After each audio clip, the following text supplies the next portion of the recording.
90 лет уникальному предприятию республики «Чувашхлебопродукту». 35 его филиалу Чебоксарскому элеватору. Два весомых юбилея сегодня отпраздновали в столице Чувашии. Торжество прошло под девизом «Искусство рождения хлеба».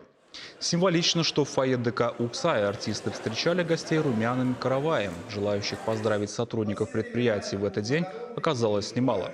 Со сцены звучали теплые слова благодарности, говорили о достижениях и планах. 90 и 35 лет – это большой путь, весомые заслуги и многолетний опыт работников, среди которых много трудовых династий. Сегодня заслуженные награды нашли своих героев.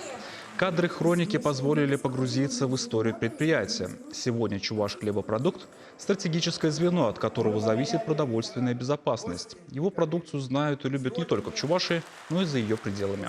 Это крупнейший заготовитель зерна и производитель мукомольной продукции в Поволжье.